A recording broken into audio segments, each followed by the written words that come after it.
This is my review of the ASUS Eee PC 1005 PE, which is one of the new netbooks from ASUS, and it's packing the new Pine Trail platform.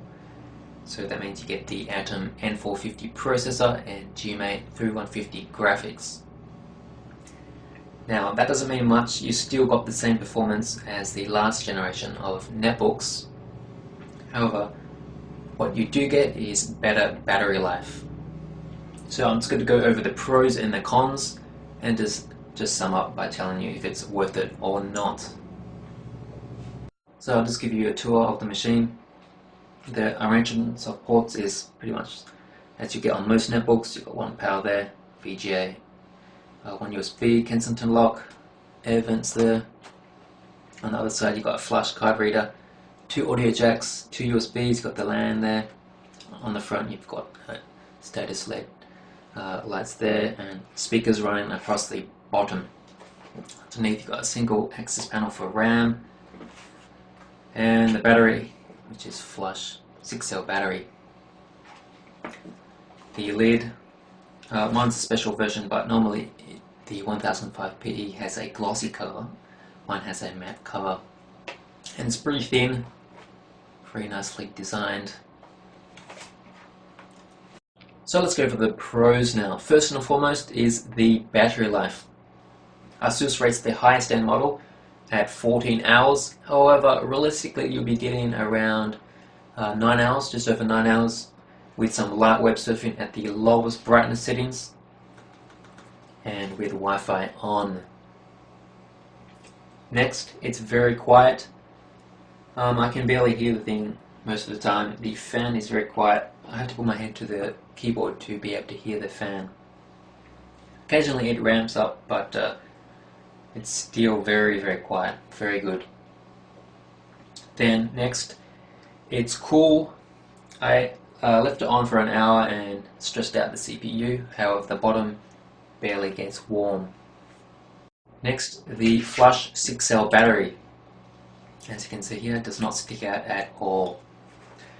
Even on the latest generation of Pine Trail netbooks, you still get some with a battery sticking out, such as the HP Mini 210 and the MSI Win U160, for example. Then the keyboard. Got a chiclet style keyboard here, very wide, taking up the full space on the chassis, and it's actually an improvement over the last generation 1005 HA because you've got large gaps between the keys, and it's better for touch typing, and you'll get better accuracy.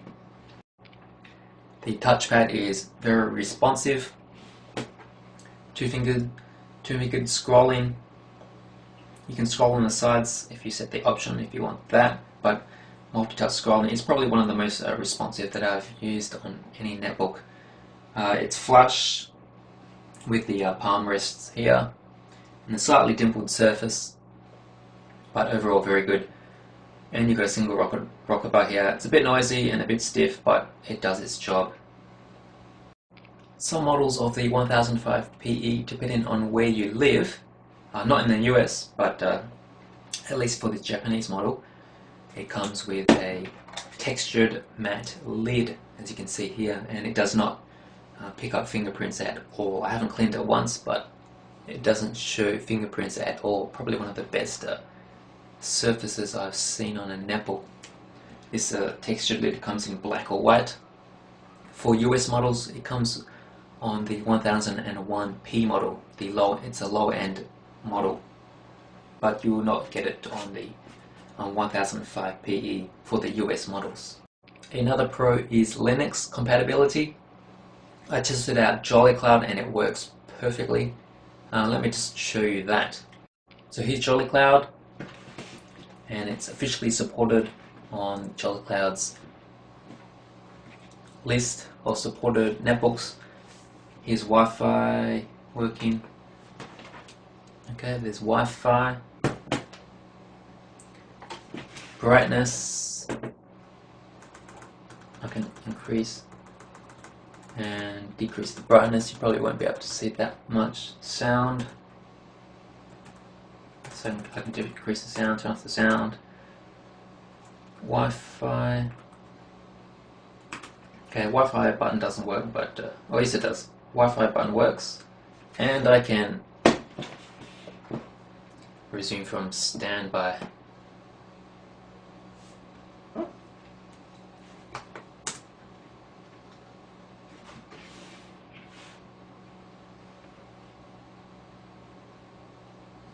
Okay, let's enter my password.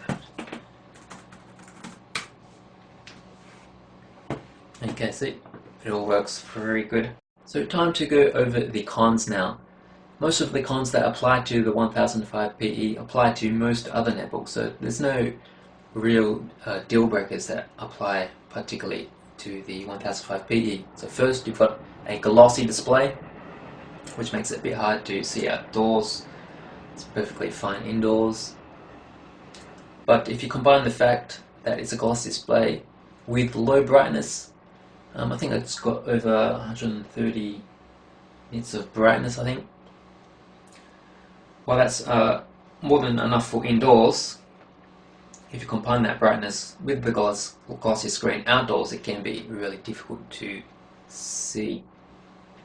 A lot of other netbooks do get around 200 nits of brightness, like the Samsung M140, which I tested previously, or the HP Mini 110, and several other larger notebooks that I've tested previously.